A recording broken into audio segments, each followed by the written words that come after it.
अस्सलाम वालेकुम स्टूडेंट्स, कैसे हैं आप लोग। उम्मीद है आप सब खैरियत से होंगे। आई am Saeeda Kamna Nadeem, I am your biology teacher for class 9th। Today we are going to study the kingdom plantae. Students, आज हम पढ़ने जा रहे हैं किंगडम प्लांटी। किंगडम प्लांटी से तो आप लोग अच्छे तरीके से वाकिफ़ होंगे, क्योंकि किंगडम प्लांटी में वो ऑर्गेनिजम्स आते हैं जिनके बारे में आप बहुत अच्छी तरह जानते हैं, मतलब प्लांट्स। प्लांट्स की बहुत सारी कैरेक्टरिस्टिक्स के बारे में आप ऑलरेडी जानते हैं, और अगर किसी कैरेक्टरिस्टिक के बारे में आप नहीं भी जानते तो आज मैं आप लोगों को बताऊंगी कि प्लांट्स कैसे ऑर्गेनिजम्स होते हैं, इनमें क्या क्या कैरेक्टरिस्टिक्स पाई जाती हैं। सबसे पहले हम बात कर लें अगर इसकी कि प्लांट्स यूकैरियोटिक होते हैं या प्रोकैरियोटिक, तो हम ये कहते हैं कि प्लांट्स आर यूकैरियोट्स। और क्यों? क्योंकि प्लांट्स भी यूकैरियोटिक सेल्स से ही बने होते हैं। और यूकैरियोटिक सेल्स कौन से होते हैं ये आपको अच्छी तरीके से पता है। वो सेल्स जो कि वेल डिफाइंड न्यूक्लियस और मेम्ब्रेन बाउंडेड ऑर्गेनेल्स पर मुश्तमिल होते हैं। इनका जेनेटिक मटेरियल न्यूक्लियर मेम्ब्रेन की बाउंड्री के अंदर ही मौजूद होता है, या हम यूँ कह सकते हैं कि प्लांट्स का जेनेटिक मटेरियल इनके न्यूक्लियोप्लाज्म में मौजूद होता है या न्यूक्लियस में मौजूद होता है। और इनमें वो सब के सब ऑर्गेनेल्स मौजूद होते हैं जो कि मेम्ब्रेन बाउंडेड है, यानी मेम्ब्रेन से कवर है। अगर हमने इनका जेनेटिक मटेरियल तलाश करना हो तो वो हमें न्यूक्लियस में ही नज़र आएगा और हम माइक्रोस्कोप के नीचे उसको एग्जामिन कर सकते हैं। इसके बाद अगर हम ये देखें कि प्लांट्स यूनिसेलुलर होते हैं, कॉलोनियल या मल्टी सेलुलर, तो हम जानते हैं कि प्लांट्स भी एनिमल्स की तरह मल्टी सेलुलर होते हैं, मतलब they are also composed of many cells, यानी ये भी मिलियंस और बिलियंस ऑफ सेल्स से मिलकर बनते हैं। अगर हम प्लांट्स की मोड ऑफ न्यूट्रिशन को देखें तो ये बात हमें पता है कि प्लांट्स ऑटोट्रॉफिक होते हैं, मतलब ऑटोट्रॉफ्स होते हैं कि ये अपना फूड खुद प्रिपेयर कर सकते हैं। हम देखते हैं अगर हम एक प्लांट सेल देखें तो प्लांट सेल में मौजूद होता है एक ऑर्गेनेल जिसको हम कहते हैं क्लोरोप्लास्ट, और क्लोरोप्लास्ट में एक ग्रीन पिगमेंट होता है जिसको हम कहते हैं क्लोरोफिल। इस ग्रीन पिगमेंट का क्या फंक्शन है? एक तो ये प्लांट्स के लीव्स को ग्रीन कलर देता है, और दूसरा ये कि ये प्लांट्स में सनलाइट को एब्जॉर्ब करता है, यानी क्लोरोफिल सनलाइट को एब्जॉर्ब करेगा और कार्बन डाइऑक्साइड और वाटर को कंबाइन करेगा और बना देगा ग्लूकोज। और यही ग्लूकोज फूड है एक्चुअली प्लांट्स का। अब ये फोटोसिंथेसिस कहाँ पे हो रही है? हम जानते हैं कि प्लांट्स के लीव्स को हम कहते हैं उनका किचन, क्योंकि यहाँ पर ही होती है फोटोसिंथेसिस। और हम इसको फोटोसिंथेसिस क्यों कहते हैं ये बात भी आप लोगों को अच्छी तरह मालूम है, क्योंकि ये कोई नई चीज़ नहीं है जो आप पढ़ने जा रहे हैं। फोटोसिंथेसिस के बारे में आप लोग ने बहुत ज़्यादा पहले भी सुना हुआ है कि ऐसा प्रोसेस जिसके अंदर हम देखते हैं कि कोई भी ऑर्गेनिजम्स लाइट यानी सनलाइट की मौजूदगी में और क्लोरोफिल की मौजूदगी में अपना फूड या ग्लूकोज खुद बनाए, तो उसे हम कहते हैं फोटोसिंथेसिस, यानी वो प्रोसेस जिसमें सनलाइट और क्लोरोफिल की मौजूदगी में कार्बन डाइऑक्साइड और वाटर कंबाइन करता है और बनाता है ग्लूकोज। तो इस प्रोसेस को हम नाम देते हैं फोटोसिंथेसिस का। और फोटो का मतलब क्या होता है? लाइट, यानी फोटोसिंथेसिस के लिए लाइट का होना बहुत ही ज़रूरी है। तो प्लांट्स ऑटोट्रॉफ्स होते हैं और ये अपना फूड खुद प्रिपेयर करते हैं by the process of photosynthesis. इसके अलावा अगर हम ये देखें कि प्लांट्स किस तरह रिप्रोड्यूस करते हैं, तो हम ये देखते हैं कि कि प्लांट्स में आप लोगों को नज़र आएगी ऑल्टरनेशन ऑफ जनरेशन।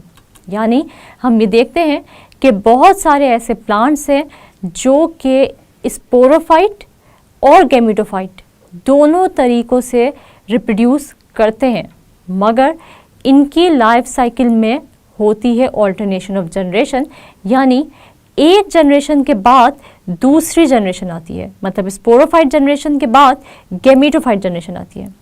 अब स्पोरोफाइट और गैमेटोफाइट में क्या डिफरेंस है तो मैं आपको बता देती हूँ कि स्पोरोफाइट जनरेशन में हमेशा प्रोड्यूस होंगे स्पोर्स और गैमेटोफाइट जनरेशन में हमेशा प्रोड्यूस होंगे गैमेट्स। तो हम ये देखते हैं कि प्लांट्स की लाइफ साइकिल में ये दोनों की दोनों जनरेशन्स पाई जाती हैं, मगर कैसे? ऑल्टरनेट फेज में। मतलब स्पोरोफाइट जनरेशन जैसे ही ख़त्म होगी तो शुरू हो जाएगी उनकी लाइफ साइकिल में गैमेटोफाइट जनरेशन, और जब ये गैमेटोफाइट प्लांट बड़ा होगा तो ये गैमेट्स तो प्रोड्यूस करेगा और उसके बाद फिर ये ऑल्टरनेट करेगा कुछ अरसे बाद दोबारा से स्पोरोफाइट जनरेशन की तरफ। इसके अलावा अगर हम इनके स्ट्रक्चर की बात करें तो जैसे हमने ये पढ़ा कि प्लांट्स मल्टी सेलुलर होते हैं, मतलब बहुत सारे सेल से मिलकर बने होते हैं। तो हम ये देखते हैं कि इनके सेल्स में किस किस्म के स्ट्रक्चर्स प्रेजेंट होते हैं। एक तो हमने ये बात की कि इनमें वेल डिफाइंड न्यूक्लियस प्रेजेंट होता है, साथ साथ हमने देखा कि इनमें मेम्ब्रेन बाउंडेड ऑर्गेनेल्स प्रेजेंट होती हैं, और साथ ही साथ इनके सेल्स में क्लोरोप्लास्ट भी होता है जो कि बहुत सारे ऑर्गेनिजम्स में नहीं पाया जाता। फिर अगर एक एनिमल सेल और एक प्लांट सेल में हम डिफरेंस देखें तो हम ये देखते हैं कि एनिमल सेल में तो छोटे छोटे वैक्यूल्स पाए जाते हैं उसके साइटोप्लाज्म में, मगर अगर हम प्लांट सेल की बात करें तो प्लांट सेल में एक बहुत बड़ा वैक्यूल पाया जाता है जो कि प्रेजेंट होते हैं एक साइट पे। प्लांट सेल्स में एक ही वैक्यूल एक साइट पे पाया जाएगा, छोटे छोटे वैक्यूल्स एब्सेंट होंगे। अगर हम ये देखें कि इस लार्ज वैक्यूल का हमारे न्यूक्लियस यानी प्लांट सेल के न्यूक्लियस पे क्या असर होगा, तो वो ये होगा कि न्यूक्लियस की पोजीशन एनिमल सेल के मुकाबले में प्लांट सेल में चेंज होगी। जैसे हम अगर एक एनिमल सेल को देखें तो एनिमल सेल में न्यूक्लियस पाया जाता है सेंटर में, मगर अगर हम एक प्लांट सेल को देखें तो प्लांट सेल में यही न्यूक्लियस सेंटर के बजाय थोड़ा सा आपको नज़र आएगा साइड पे, क्योंकि इसको पुश किया है एक बड़े से वैक्यूल ने साइड की तरफ। इसी तरह हम अगर प्लांट सेल की सेल वॉल की बात करें तो हम ये देखते हैं कि एनिमल सेल में कोई सेल वॉल प्रेजेंट नहीं होती। एनिमल सेल की जो आउटरमोस्ट मेम्ब्रेन है वो है सेल मेम्ब्रेन, मगर प्लांट्स के सेल्स में सेल वॉल प्रेजेंट होती है। और अगर हम इसकी केमिकल कॉम्पोजिशन की बात करें तो प्लांट सेल की सेल वॉल बनी होती है सेलुलोज से। सेलुलोज क्या है स्टूडेंट्स? आप थोड़ा इस बारे में सोचें, जहन पे जोर डालें कि सेलुलोज क्या है। तो सेलुलोज है एक कार्बोहाइड्रेट, और कार्बोहाइड्रेट हम देखते हैं कि कार्बोहाइड्रेट मोनोसैकेराइड्स भी होते हैं, ओलिगोसैकेराइड्स भी होते हैं और पॉलीसैकेराइड्स भी होते हैं। सेलुलोज को अगर हम देखें तो ये एक पॉलीसैकेराइड है, और पॉलीसैकेराइड का मतलब ये है कि ये बहुत सारे ओलिगोसैकेराइड्स छोटे छोटे यूनिट से मिलकर एक बड़ा यूनिट या एक बड़ा स्ट्रक्चर बनाए या कॉम्प्लेक्स स्ट्रक्चर बनाए, जिसे हम कह रहे हैं पॉलीसैकेराइड। इसी तरह अगर हम ये देखें कि इसके अलावा प्लांट सेल वॉल बाकी ऑर्गेनिजम्स में मौजूद सेल वॉल से किस तरह डिफरेंट होती है, तो हम ये देखते हैं कि प्लांट की सेल वॉल बनी होती है सेलुलोज से, लेकिन अगर हम फंजाई की सेल वॉल को देखें तो ये बनी होती है काइटिन से। और अगर हम बैक्टीरिया के सेल वॉल की बात करें तो उसमें होता है पेप्टाइडोग्लाइकेन, और पेप्टाइडोग्लाइकेन कम्बिनेशन होता है शुगर का और अमाइनो एसिड्स का। तो इसका मतलब ये हुआ कि हर ऑर्गेनिज्म की सेल वॉल एक जैसी नहीं होती, बल्कि इनमें पाया जाता है डिफरेंस। अब वो डिफरेंस इनकी केमिकल कॉम्पोजिशन में हमें नज़र भी आ रहा है।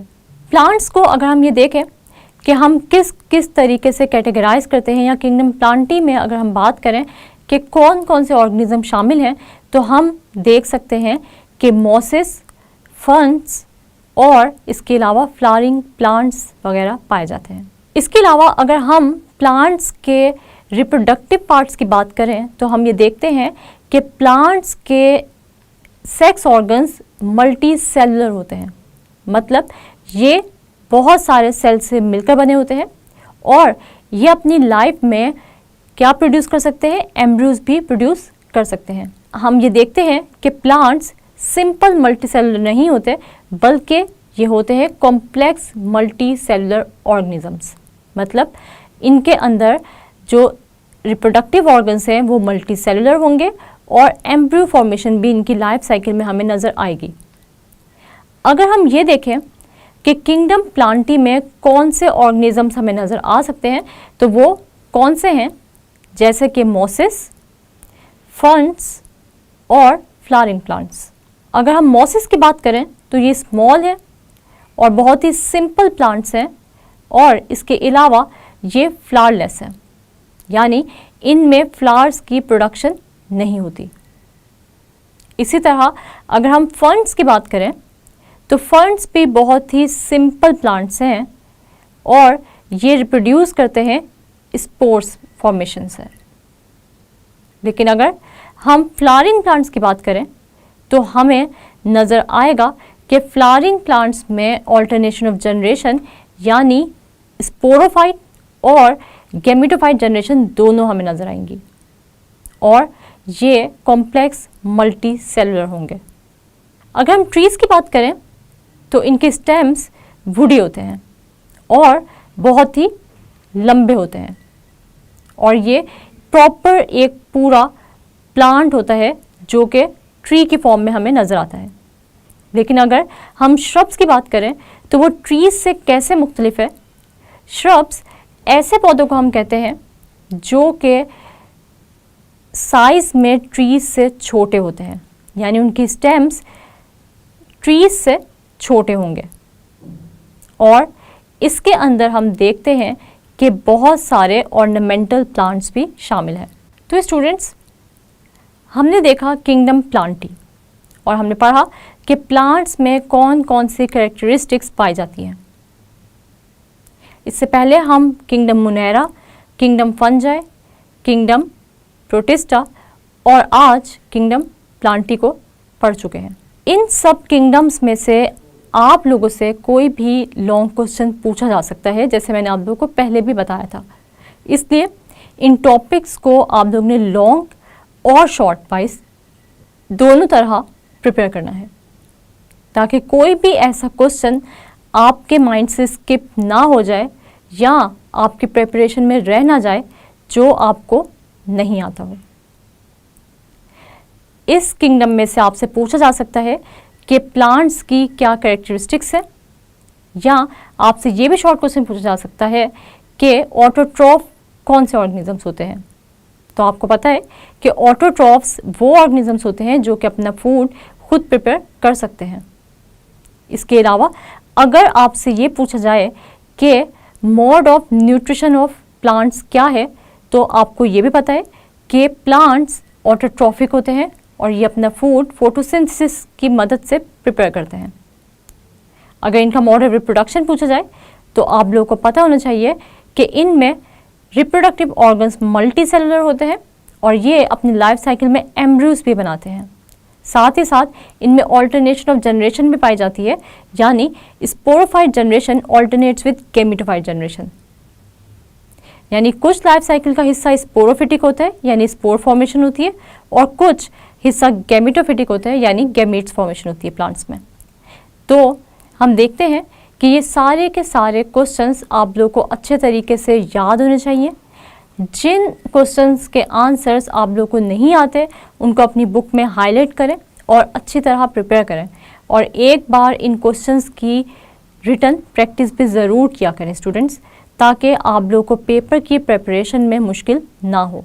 स्टूडेंट्स, आज हमने डिस्कस किया किंगडम प्लांटी को और हमने देखा कि किंगडम प्लांटी से ताल्लुक़ रखने वाले ऑर्गेनिजम्स या हम ये कह सकते हैं कि किंगडम प्लांटी में कौन से ऑर्गेनिजम्स है? प्लांट्स। तो प्लांट्स में क्या क्या कैरेक्टरिस्टिक्स पाई जाती हैं? प्लांट्स ऑटोट्रॉफिक होते हैं, इसके अलावा मल्टी सेलुलर होते हैं, यूकैरियोटिक होते हैं। साथ ही साथ हमने ये भी पढ़ा कि प्लांट्स की डिफरेंट कैटेगरीज है या फिर डिफरेंट टाइप्स हैं, और हमने ये देखा कि आखिर प्लांट्स किस तरह रिप्रोड्यूस करते हैं। कुछ प्लांट्स में हमने ऑल्टरनेशन ऑफ जनरेशन भी देखी इनके लाइफ साइकिल में। इसके अलावा हमें पता है कि डिफरेंट एग्जाम्पल्स हैं प्लांट्स की जो कि यूज़ होते हैं डेकोरेटिव पर्पसेस के लिए भी। इसी तरह बहुत सारे प्लांट्स ऐसे भी हमने देखे जो कि मेडिसिन्स के तौर पे यूज़ हुए, और साथ ही साथ हमने मॉसेस और फर्न्स में भी डिफ्रेंशिएट किया। उम्मीद है आप लोगों को आज के लेक्चर की अच्छे से समझ आ गई होगी। नेक्स्ट लेक्चर तक के लिए अपना बहुत सारा ख्याल रखिएगा और मुझे दुआओं में याद रखिएगा। अल्लाह हाफिज़।